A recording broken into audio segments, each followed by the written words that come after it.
The chamber of the Galactic Council was older than most stars. Its walls curved like the inside of a vast shell, carved from a black material that swallowed light. Floating platforms circled the center, each holding representatives of the most powerful species in the galaxy. This was the place where wars ended, where civilizations were judged, and where fear ruled more strongly than any weapon. Silence spread as the chamber doors opened. 3 humans were escorted inside. They walked slowly, not because they were weak, but because every step echoed across the chamber. Thousands of eyes followed them. Some were wide with curiosity. Others burned with hatred. Many watched with calm interest, already convinced this moment would end in blood or submission. Humans were new to the galaxy. It's new. They had spread fast, learned faster, and survived battles that should have destroyed them. To many species, that made them dangerous. To the Council, it made them a problem. The 3 humans stopped at the center platform. They wore no armor, no visible weapons. Only simple dark clothing. Their hands were free.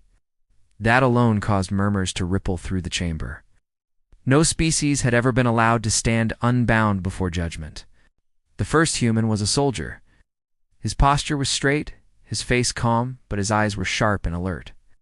He had seen battlefields across dozens of systems. He did not look impressed by the chamber. The second was a scientist. Older, with tired eyes and a quiet presence.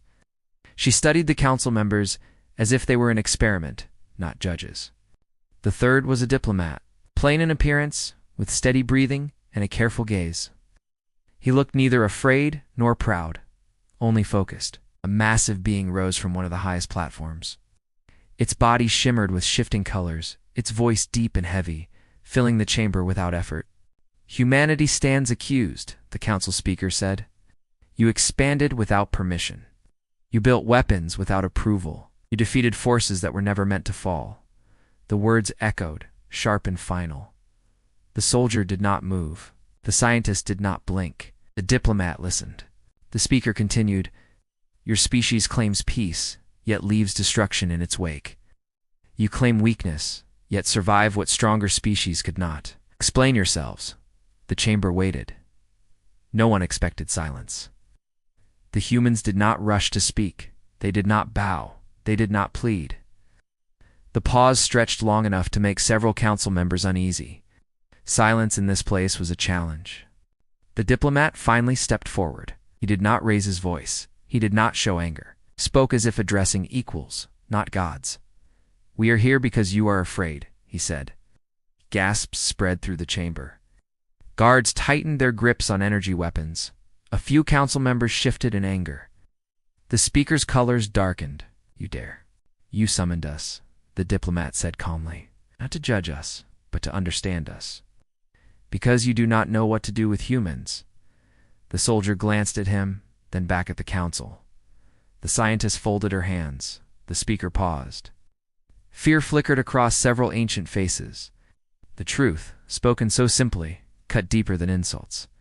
The accusations resumed, louder now. Stories of human fleets holding impossible lines. Of human colonies surviving attacks meant to erase them. Of humans adapting to alien worlds in a single generation. "You should not exist as you do," a council member hissed. The scientist lifted her head. "We hear that often," she said. Her voice was quiet, but it carried. She spoke of Earth, of a world that tried to kill its people with storms, disease, and endless conflict. She spoke of humans learning to endure pain, loss, and fear, not by avoiding them, but by facing them again and again. "We did not grow strong because the galaxy made us strong," she said. "We grew strong because we had no other choice." The soldier spoke next. He did not boast. He did not threaten. "We do not fight to conquer," he said. "We fight to survive. When pushed, we adapt. When cornered, we endure. When broken, we rebuild." The chamber grew colder. The council had expected rage. They'd expected desperation. They were not prepared for certainty. The speaker leaned forward. "You stand before the galaxy's highest authority. Do you understand what judgment means here?" The diplomat met the speaker's gaze. "Yes," he said. "That is why we came." A low hum spread through the chamber as hidden systems activated. Observers across the galaxy tuned in. This was no longer a trial. It was a moment that would be remembered. The speaker's voice lowered. "And you know the cost of defiance." The diplomat nodded once. "We do." The soldier smiled, just slightly. The scientist looked away, as if listening to something distant. The council felt it then. Not a weapon. It's not an attack. Preparation. The humans had not come unready. They had not come hoping for mercy. They had come expecting this moment. The speaker realized too late that the balance in the chamber had shifted. The three humans stood alone, surrounded by power beyond counting, and yet they did not look small. For the first time in a very long time, the Galactic Council felt something unfamiliar. Uncertainty. The silence after the diplomat's words felt heavier than gravity. The council chamber, once filled with confidence and ritual, now felt fragile, as if one wrong word could crack it open. The speaker studied the three humans closely. "You claim preparation," it said. "Preparation for what?" The diplomat did not answer immediately. He looked around the chamber, at the ancient beings who believed they understood power. Then he spoke. "For survival," he said. "The same reason humans do everything." A few council members laughed, sharp and mocking. To them, survival was simple. Strong fleets, old alliances, fixed rules. Humans had none of that. The scientist stepped forward. "When we entered the galaxy," she said, "we learned quickly that strength here meant permission.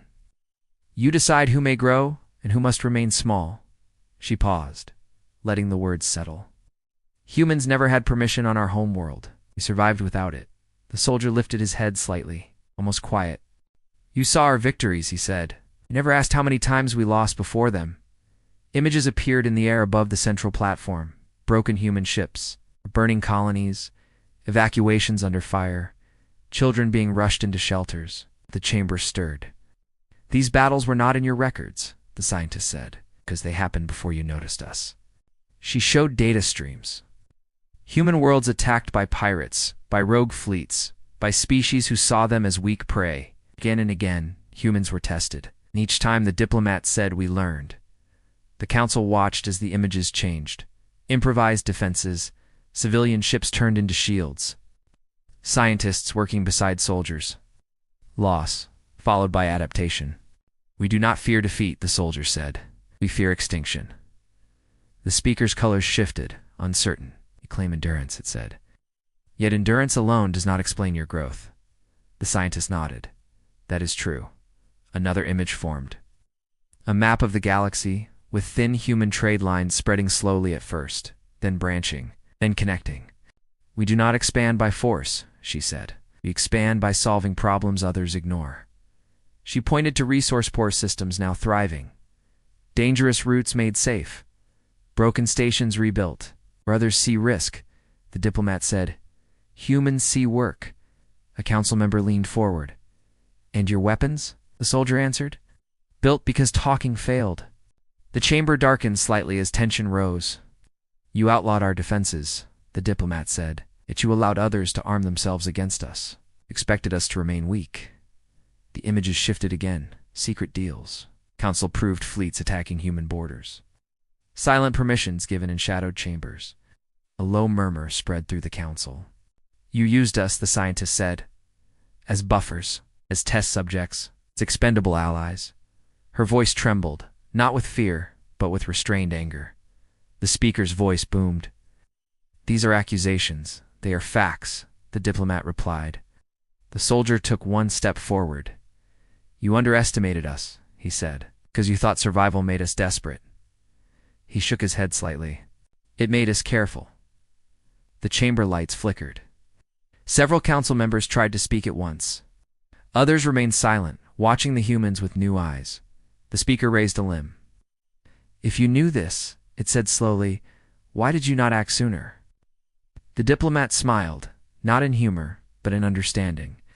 "Because timing matters," he said. The scientist glanced upward, as if counting something unseen.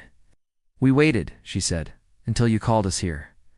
The truth struck the chamber like a shockwave. This trial was not a defense. It was an invitation. The speaker leaned back. "You imply manipulation?" The soldier nodded once. "Preparation." Alarms did not sound. No weapons fired, yet many council members felt exposed. Across human space, the diplomat said, systems are watching this moment, the scientist continued. Defense networks are awake. Alliances are listening, not to attack.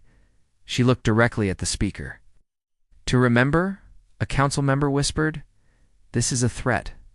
No, the diplomat said. It is transparency. The chamber fell silent again. You taught us that power must be seen, the soldier said. So we learned to show restraint. The speaker's colors dimmed. What do you want? It asked. The humans exchanged a brief glance. Recognition, the diplomat said. Not as children, not as tools, the scientist added, as a species that learned the hard way. The soldier finished, and as one that will not disappear quietly. The council felt it then. Not fear of weapons. Fear of resolve. The humans were not asking for mercy. They were explaining why it would fail. As the chamber lights steadied, one truth became clear to every watching world. Humanity had not survived the galaxy by accident. Yet they had survived by understanding it better than anyone else ever had. The council chamber did not erupt into chaos. That was what made it dangerous. Silence returned, colder and sharper than before, as ancient minds adjusted to a future they had not planned. The speaker rose higher on its platform. Its colors hardened into deep warning shades. Humanity has spoken enough, it said. Now humanity will listen. Energy fields shimmered around the central platform. Invisible restraints locked into place, pressing down with crushing force. The air itself felt heavier around the three humans. Soldiers' knees bent slightly, then steadied.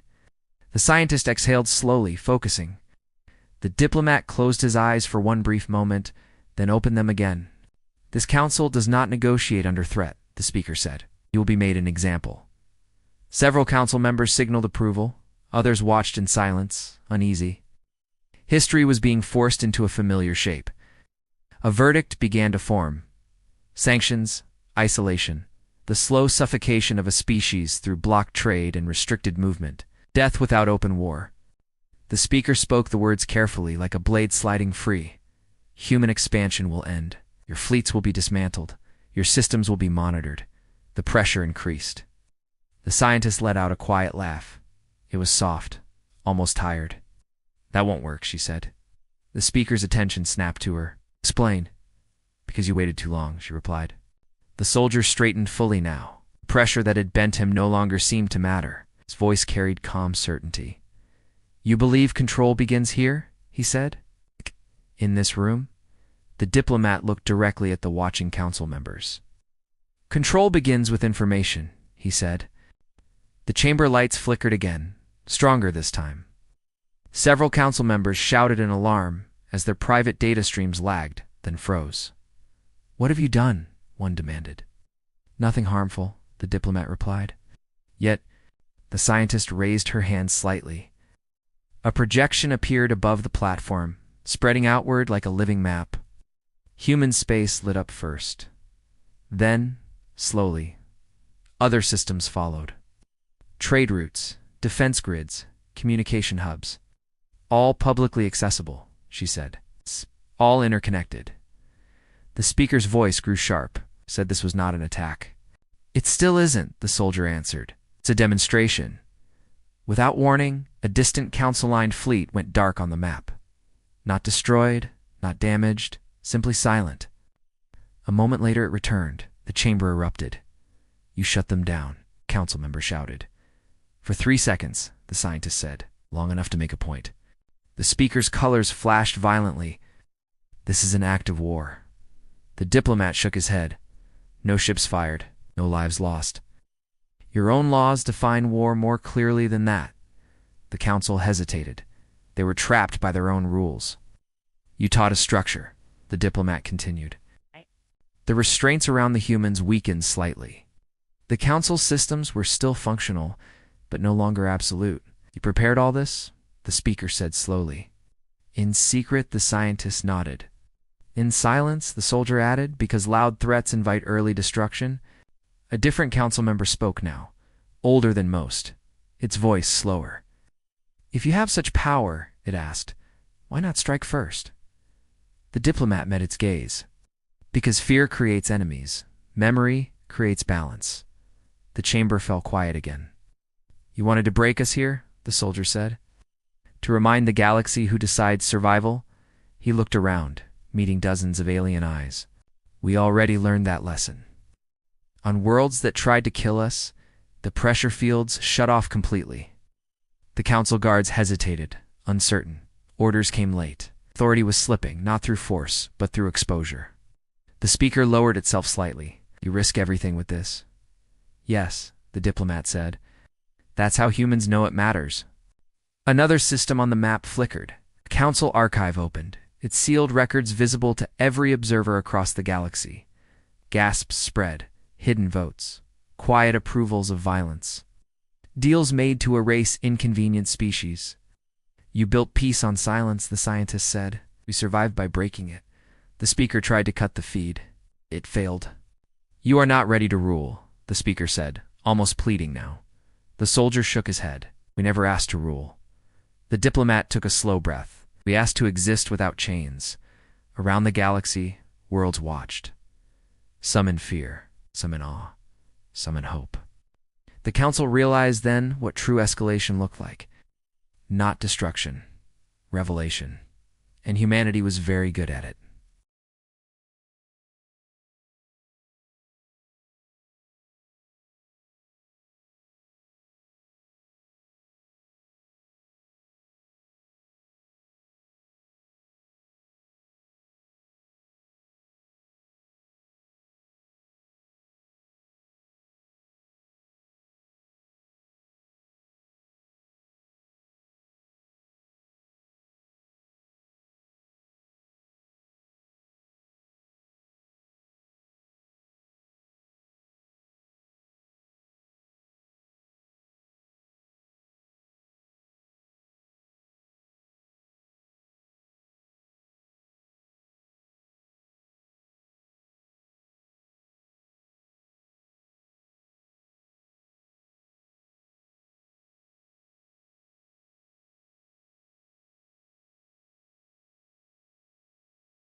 The council chamber felt smaller now, not because its walls had moved, but because its authority had.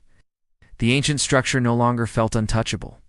The speaker remained silent longer than any council record showed. Round it, members whispered, argued, and recalculated futures that no longer obeyed old rules. Across the galaxy, transmissions multiplied. Trode worlds paused trade. Border fleets held position. Everyone was watching the same moment. The three humans still stood at the center. No restraints, no weapons drawn, only patience. "You have forced our hand," the speaker finally said. Its voice carried exhaustion instead of command. "What is your final demand?" The diplomat stepped forward. His tone remained calm, almost gentle. "An end to quiet control," he said. "Open records, equal voice. No more hidden permissions to destroy smaller species," the scientist added. "Transparency is not weakness. It is stability." The soldier spoke last. "And no more testing survival on us." The words spread quickly through the chamber. Several council members reacted with anger. Others showed something close to relief. "It would dismantle centuries of order," one protested. The diplomat nodded. "Order built on fear collapses eventually. We're offering a slower landing." The speaker's colors dimmed, then shifted into unfamiliar patterns. Debates surged. Votes were called. Alliances cracked in real time. Outside the chamber, something unexpected happened. Human fleets did not advance. Instead, they held position, defensive, silent. The galaxy noticed. "They are waiting," a council observer whispered. "Yes," another replied. For our answer, the speaker studied the human soldier. "If we refuse..." The soldier met its gaze. "Then nothing happens today," the scientist continued, "but tomorrow becomes unpredictable." The truth of it settled heavily. Humans were not threatening destruction. They were warning about chaos. The council had ruled by controlling outcomes. Humans ruled nothing, but prepared for everything. A final vote was called. Not unanimous, but decisive. The speaker straightened. The Council recognizes humanity as an equal sovereign power. A shockwave of reaction rippled across the galaxy. Some worlds celebrated, others panicked. Many simply listened. All sealed records will be opened, the speaker continued. Council authority will be restructured. The diplomat exhaled quietly. The scientist closed her eyes for a brief moment. The soldier relaxed his shoulders, but the speaker was not finished. "You will help rebuild what you exposed," it said. "You will not walk away." The diplomat nodded. "We never intended to." That answer surprised many more than defiance ever could. The feeds cut slowly. Observers disconnected one by one, carrying the news home. Stories spread faster than light could carry them. The three humans were escorted out of the chamber, not as prisoners, not as rulers, as witnesses. Outside, the vastness of space waited. Human ships remained steady, disciplined, controlled. On countless worlds, younger species watched and learned something new. Power did not always shout. Sometimes it stood still and let truth speak. Back on Earth, the news arrived quietly. No celebrations, no triumph speeches, only confirmation. Humanity had survived again, not by conquering the galaxy, but by refusing to disappear inside it. Far above, the Galactic Council chamber dimmed its lights for the first time in recorded history. The galaxy had changed, and it knew humans would remember this day forever.